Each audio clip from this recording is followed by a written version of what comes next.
வெளிச்சத்தின் பிள்ளைகளாகிய உங்கள் யாவருக்கும் இயேசு கிறிஸ்துவின் நாமத்தில் வாழ்த்துக்கள். லூக்கா எழுதின சுவிசேஷம் 12ஆம் அதிகாரம் 49ஆம் வசனம் சொல்கிறது, பூமியின் மேல் அக்கினியை போட வந்தேன், அது இப்பொழுதே பற்றி எரிய வேண்டும் என்று விரும்புகிறேன் என்று. தேவனுக்கு ஒரு விருப்பம் இருக்கிறது. அந்த விருப்பம் என்னவென்றால், அந்த அக்கினி பற்றி எரிய வேண்டும். பூமியின் மேல் ஒரு அக்கினி விழ வேண்டும். அந்த அக்கினி பற்றி எரிய வேண்டும். அது அவருடைய விருப்பமாய் காணப்பட்டது. இன்றைக்கு இந்த பூமியில இருக்கிற உங்கள் மேல் கர்த்தர் தம்முடைய அக்கினியை போட விரும்புகிறார்.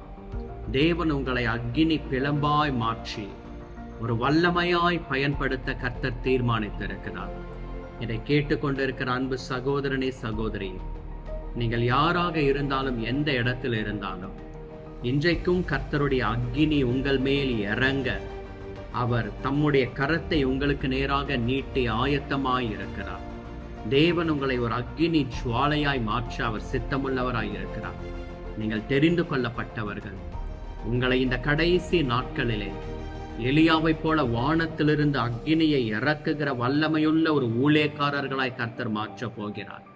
கடைசி காலத்தில் பாகால் தீர்க்கதரிசிகளுக்கு முன்பாக சவால் விட்டு கர்த்தரே தெய்வம் என்று நிரூபிக்கிற எலியாவினுடைய அபிஷேகமும், எலியாவினுடைய வல்லமையும், எலியாவினுடைய சால்வையும் உங்கள் மேல் விழும்படிக்கு ஆண்டவர் உங்களை தெரிந்து கொண்டிருக்கிறார்.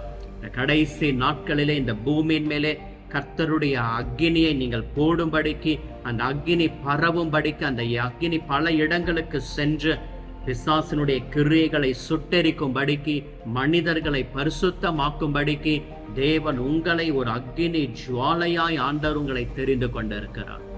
வேதம் சொல்லுகிறது, தம்முடைய தூதர்களை காற்றுகளாகவும் தம்முடைய ஊழியர்களை அக்கினி ஜுவாலையாகவும் கர்த்தர் மாற்றியிருக்கிறார்.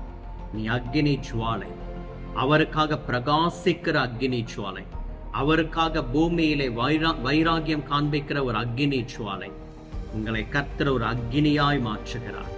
அன்றைக்கும் பெந்தகோஸ்தை நாளிலே மேல் வீட்டறையிலே ஒரு அக்கினிமயமான நாவுகள் இறங்கினது போல உங்களுடைய வாழ்க்கையில் ஒரு பெரிய மாற்றத்தை ஆண்டவர் தரப்போகிறார். நீ எழும்பி பிரகாசிக்கும்படிக்கு உன்மேல் ஒரு அக்கினி விழப்போகிறது. உன் ஊழியம் ஒரு அக்கினி ஜுவாலையாக, அக்கினி பிளம்பாக எழுப்புதலை கொண்டு வருவதற்கு மகா வல்லமையாய் பயன்படுத்துகிற ஒரு அக்கினி பிளம்பாய் கர்த்தர் உன்னை நிலைநிறுத்த போகிறார். பூமியின் மேலே அக்கினியை போட வந்தேன். இந்த பூமியில் இருக்கிற உங்கள் மேலே கர்த்தர் ஒரு அக்கினியை போட விரும்புகிறார். அந்த அக்கினி அவிந்து போகாது. அந்த அக்கினி பற்றி எரிந்து கொண்டே இருக்கும். கடைசி வரைக்கும், தேவனுடைய வருகை மட்டும், நம்முடைய ஓட்டத்தின் நிமிஷம் முடிகிற வரைக்கும் தேவனுக்காக நீங்கள் எரிந்து பிரகாசித்து கொண்டே இருப்பீர்கள். உங்கள் விளக்கிற்கு எண்ணெய் குறையாதபடிக்கு, வெளிச்சம் குறையாதபடிக்கு பற்றி எறிவீர்கள். பற்றி எரிந்து உலகத்தையே நீங்கள் கலக்குவீர்கள். உலகத்தையே நிரப்புவீர்கள். பிசாசுக்கு சவால் விடுகிறவர்களாகவும், தேவனுடைய வல்லமையை நிரூபிக்கிறவர்களாகவும், அற்புதங்களினால், அடையாளங்களினால் வார்த்தையை உறுதிப்படுத்துகிறவர்களாகவும் பற்றி எரிகிற ஒரு அக்கினியாய் கர்த்தர் உங்களை நிலைநிறுத்த போகிறார். ஊழியக்காரனே, ஊழியக்காரியே, சகோதரனே, சகோதரியே, எழும்பி பிரகாசி. உன் ஒளி வந்தது. கர்த்தருடைய மகிமை உன்மேல் உதித்தது. உதிக்கிற உன் வெளிச்சத்துக்கு ஜாதிகளும் ராஜாக்களும் நடந்து வரப்போகிறார்கள். இந்த கடைசி நாட்களிலே தேவனுக்காக எழும்பு, அக்கினியாய் மாறு, பற்றி எரிந்து அவருக்காக பெரிய காரியங்களை செய். தேவன் உங்களை வெளிச்சமாய் ஆசீர்வதிப்பாராக. வெளிச்சத்தின் பிள்ளையாய் கடைசி மட்டும் நிலைநிறுத்துவாராக. தேவனுக்காக பெரிய காரியங்களை செய்ய. God bless you. Amen. Amen.